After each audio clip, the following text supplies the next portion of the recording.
हिंद साथियों, स्वागत है आपका आपके अपने परिवार भारतवर्ष क्लासेस में। तो 18 जुलाई 2024 परसों आप सभी का क्लास 10th का हिंदी का वीकली टेस्ट है और इसके वीडियो में हम आपके हिंदी में आने वाले very very very important questions का सेट 1 करने जा रहे हैं। बिल्कुल बच्चा, सेट 1 है। इस बार भी आपके वीकली टेस्ट में क्लास 9th हिंदी के क्वेश्चंस देखने को मिलेंगे।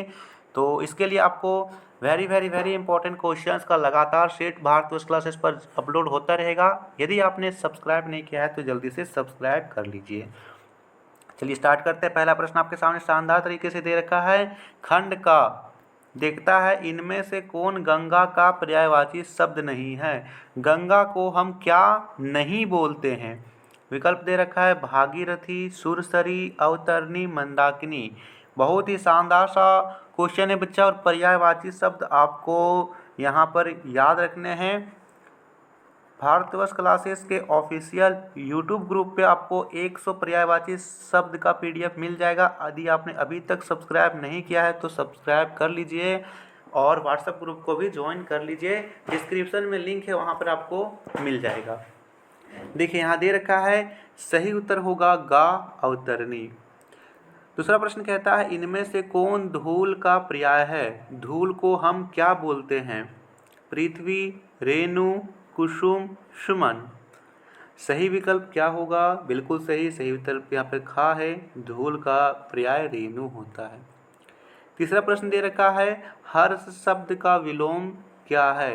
विकल्प दे रखा है विषाद, प्रहर्ष, खुशी, प्रसन्न। यहाँ पे सही विकल्प क्या होगा। हाँ बिल्कुल, तीसरे का सही विकल्प का होगा विषाद। हर्ष का विलोम विषाद होता है। चौथा प्रश्न है उत्थान का विलोम शब्द क्या है। विकल्प दे रखा है प्रस्थान, पतन, विस्थापन, अनुत्थान। तो देखिए चौथे का सही उत्तर खा होगा। उत्थान का विलोम पतन होता है। पांचवा प्रश्न दे रखा है आकृति शब्द का श्रुति समभिन्नार्थक शब्द क्या है। विकल्प दे रखा है बनावट, वस्त्र, चित्र, समरून। बताइए पांचवे का सही उत्तर क्या होगा। बिल्कुल सही, बनावट होता है सर। छठा प्रश्न है तरणी तरणी शब्द युग्म का सही अर्थ क्या है। तो देखिए इस तरणी में आगे से इसको मात्रा है छोटी ई की और इस तरणी में बड़ी ई की मात्रा है। दोनों को याद रखना है।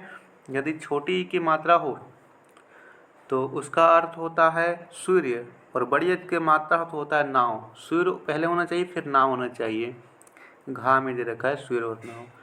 सातवां प्रश्न है नाना साहब की पुत्री देवी मैना को भस्म कर दिया। पाठ के रचयिता कौन हैं।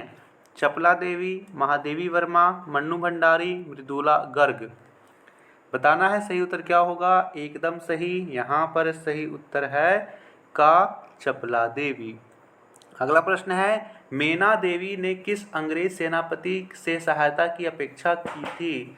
जनरल आउटरम, सेनापति है लॉर्ड कैनिंग, लॉर्ड डलहौजी।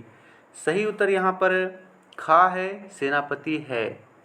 रीढ़ की हड्डी नाटक की प्रमुख नायिका का नाम क्या है। प्रेमा, रमा, उमा, श्यामा। सही उत्तर यहाँ पर क्या होना चाहिए। सही उत्तर यहाँ पर गा होगा, उमा। अगला प्रश्न है रीढ़ की हड्डी नाटक में नौकर का नाम था।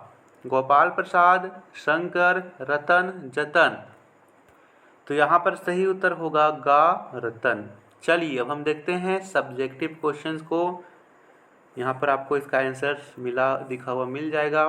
कहता है सर टॉमस हे के मैना पर दया भाव के क्या कारण थे। तो देखिए इसका आंसर में लिखेंगे टॉमस मैना सर टॉमस हे की पुत्री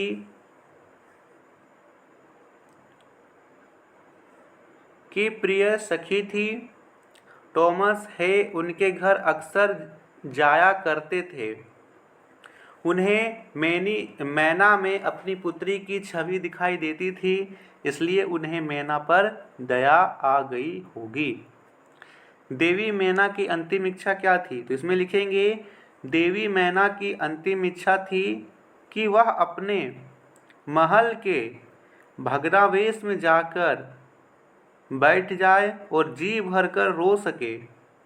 क्योंकि उसे अपना प्रसाद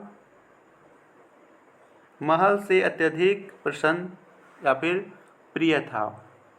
अपनी बेटी का रिश्ता तय करने के लिए राम स्वरूप उमा ने जिस प्रकार से व्यवहार की अपेक्षा कर रहे हैं, क्या वह उचित क्यों नहीं है।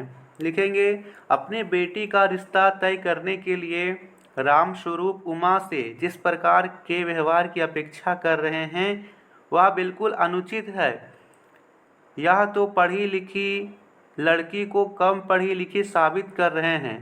साथ ही वे यह भी चाहते हैं कि लड़के वाले जैसा पसंद करें उमा ऐसा ही आचरण करे। वे यह क्यों भूल जाते हैं कि जिस प्रकार लड़की की कुछ अपेक्षाएं होती है उसी प्रकार लड़कियों की भी अपेक्षाएं होती है। लड़कियां कोई निर्जीव वस्तु नहीं है। रीढ़ की हड्डी एकांकी का क्या महत्व है, तो लिखेंगे, रीढ़ की एकांकी का उद्देश्य है यह एकांकी स्त्री पुरुष की समानता का पक्षधर है। दूसरा लिखना है, स्त्री शिक्षा के प्रति दोहरी मानसिकता रखने वाले को बेनकाब करना है। तीसरा लिखना है, स्त्री को अपने विचार व्यक्त करने की आज़ादी देना है। और चौथा लिखना है, लड़कियों के विवाह में आने वाली समस्याओं को उजागर करना है। अगला प्रश्न है, बालिका मैना ने सेनापति हे को कौन कौन से तर्क देकर महल की रक्षा के लिए प्रेरित किया। लिखेंगे, उन्होंने निम्नलिखित तर्क दिए। पहला, महल एक जड़ पदार्थ है। महल को गिराने से अंग्रेजों के किसी भी उद्देश्य की पूर्ति नहीं हो सकती। दूसरा लिखेंगे, मैना ने अंग्रेजों के विरुद्ध शस्त्र उठाने वाले को दोषी बनाया और कहा इस महल में उसका क्या बिगाड़ा है। गा लिखेंगे, मैना ने सेनापति हे को अपना परिचय देकर कहा कि वह उनकी मरी हुई पुत्री की मेरी की सहेली है और उसका आखिरी पत्र अब भी उसके पास सुरक्षित है। देवी मैना को अपना महल अत्यंत प्रिय था, इसलिए उपरोक्त तर्क देकर सेनापति हे उसने महल की रक्षा हेतु अपनी इच्छा प्रकट की। रीढ़ की हड्डी शीर्षक की सार्थकता स्पष्ट कीजिए। तो लिखेंगे, जिस प्रकार मनुष्य के शरीर में रीढ़ की हड्डी का महत्वपूर्ण योगदान स्थान होता है, ठीक उसी प्रकार वैवाहिक रिश्तों में लड़का और लड़की रीढ़ की हड्डी के समान होते हैं। इनके स्वस्थ रिश्ते पारिवारिक शांति, अपनापन और समृद्धि का कारण बनते हैं। इस पाठ के माध्यम से यही बताने का प्रयास किया गया है कि नर और नारी दोनों ही समानता होनी चाहिए। नारी को कमतर समझकर हम प्रगतिशील समाज की कल्पना नहीं कर सकते। अतः रीढ़ की हड्डी शीर्षक इस एकांकी का उपयुक्त शीर्षक है। यहाँ रीढ़ की हड्डी समाज के मजबूत युवा वर्ग का प्रतीक है।